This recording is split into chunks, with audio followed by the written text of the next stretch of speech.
Entonces acá tenemos la escala de riesgo del TIMI para el Zika-ST no elevado, ¿no? Ahí tenemos 7 variables, cada una tiene valor de un punto, ¿no? En donde encontramos, por ejemplo, edad mayor de 65 años, ya tiene un punto, ¿no? Que tenga el paciente 3 o más factores de riesgo coronario, ¿no? ¿Qué factores de riesgo son esos?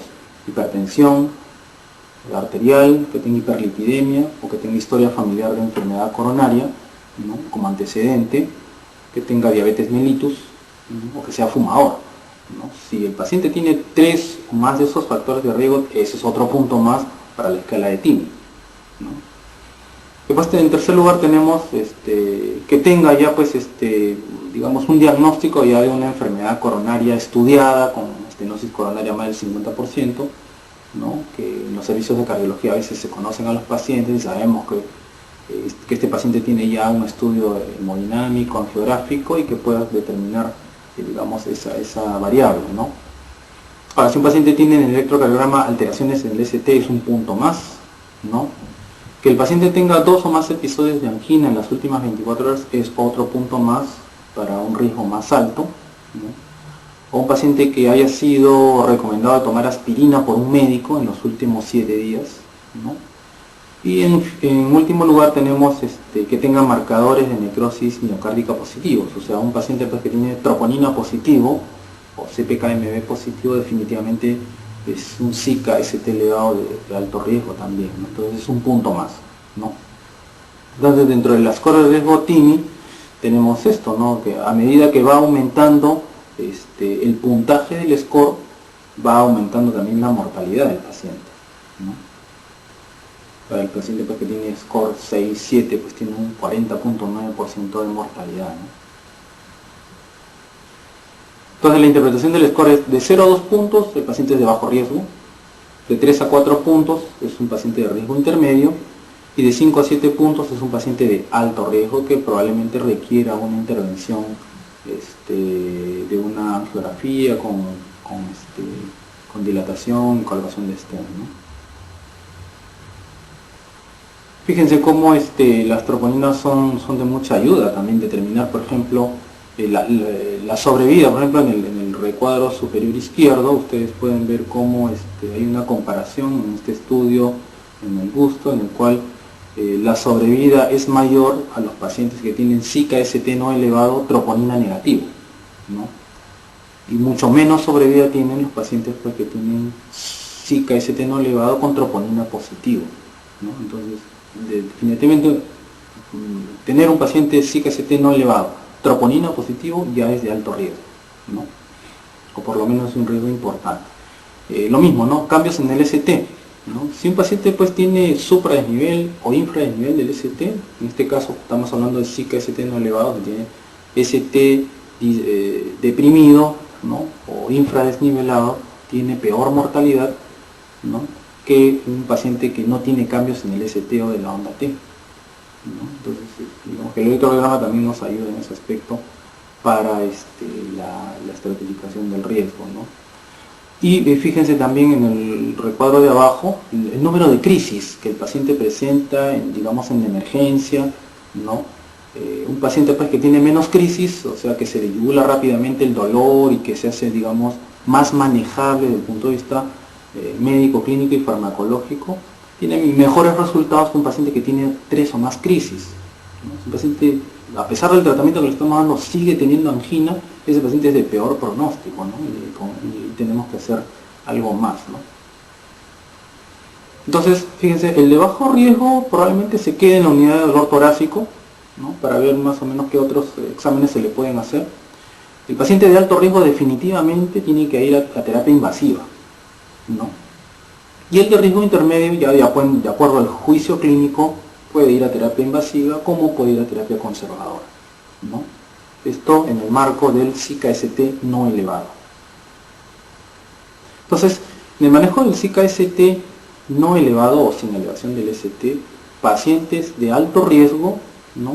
Usualmente son pacientes que, a pesar que le estamos dando un tratamiento máximo, los síntomas persisten o fallan en remitir, El paciente sigue haciendo angina, sigue haciendo cambios electrocardiográficos, ese es un paciente de alto riesgo. Ese paciente tiene que ser sometido a un cateterismo urgente para hacer una angiografía, una angioplastía urgente o un bypass aortocoronario urgente, ¿no? Si no, ese paciente se puede morir en un shock cardiogénico, ¿no? Y fíjense que justo en este paciente de alto riesgo, ¿no?, se ha comparado la terapia invasiva versus la terapia conservadora, ¿no? Y fíjense cómo la evidencia de los estudios en los pacientes con SIC-ST no elevado de alto riesgo, la terapia invasiva definitivamente que es mucho mejor que la terapia conservadora. Entonces se ha visto en los pacientes con SIC-ST no elevado de alto riesgo, por los estudios, ¿no?, se ha visto de que la terapia invasiva definitivamente que es mucho mejor que la terapia conservadora, ¿no? Y ahí están todos los estudios que hablan de este método y entonces nos hacen pensar de que la terapia invasiva en este paciente debe ser la de elección, ¿no?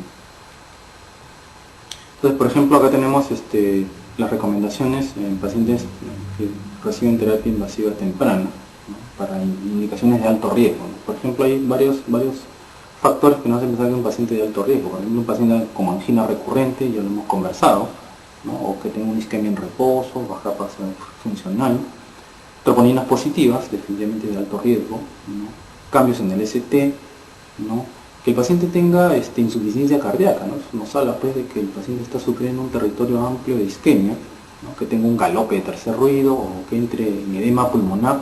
Eso nos habla de un compromiso importante del territorio isquémico y pues ese paciente es de más alto riesgo definitivamente, ¿no? O que tenga pues un soplo nuevo y una insuficiencia mitral que nos pueda estar hablando de una disfunción de músculo papilar. Entonces la regurgitación mitral nueva que aparece en un paciente con SIC-ST no elevado coloca a este paciente a alto riesgo, ¿no?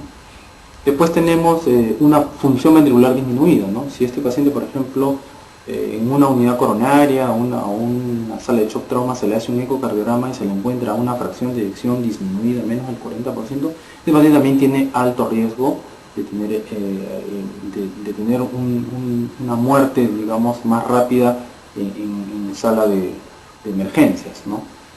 O inestabilidad hemodinámica también, un paciente que empieza a hacer hipotensión, ¿no?, y que no responde bien a la suspensión de vasodilatadores y se compromete con disfunción ventricular, ese paciente también es de alto riesgo, ¿no? O que está haciendo, por ejemplo, alteraciones eléctricas, tipo taquicardia ventricular o fibrilación ventricular, ese paciente también definitivamente debe entrar a un cateterismo urgente, ¿no?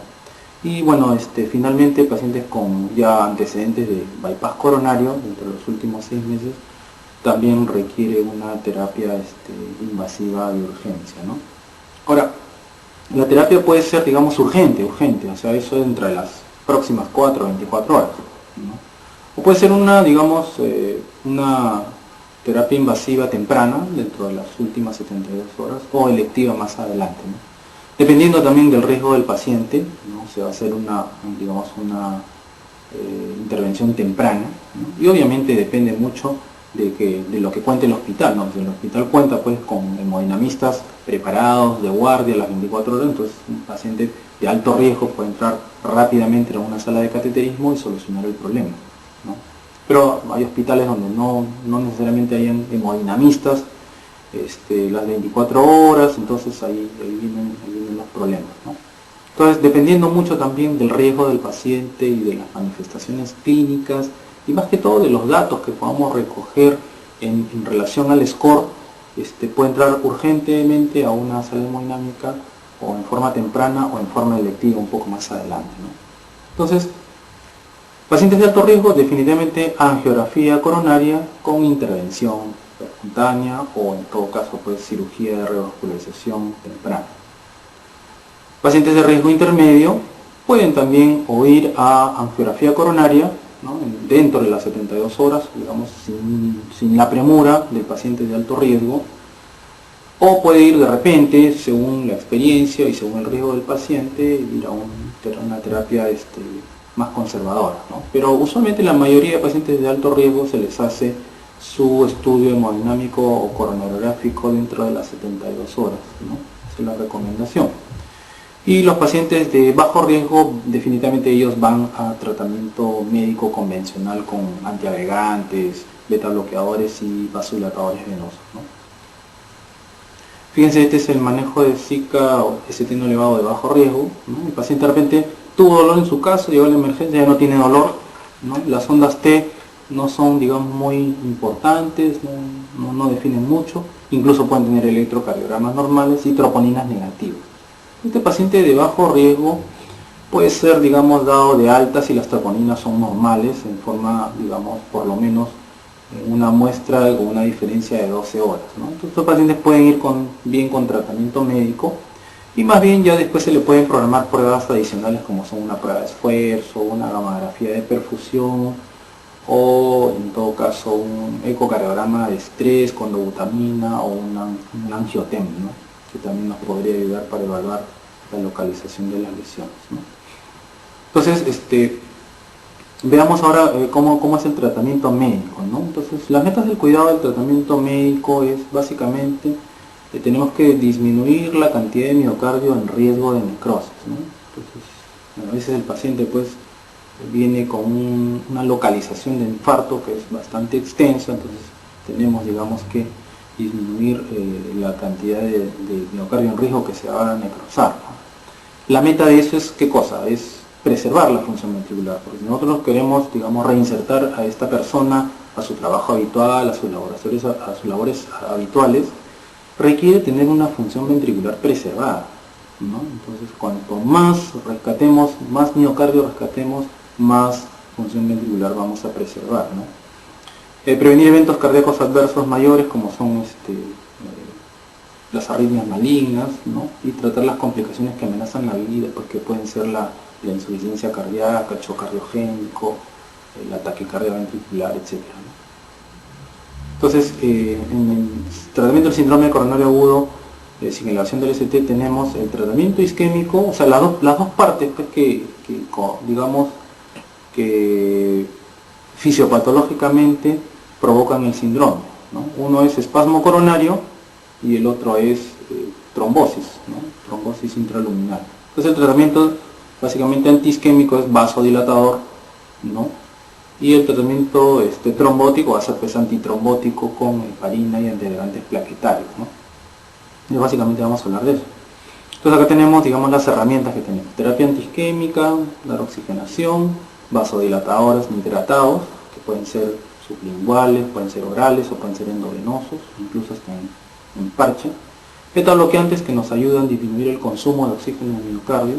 Y por otra parte la terapia antitrombótica dada por antiagregantes plaquetarios y anticoagulantes, ¿no?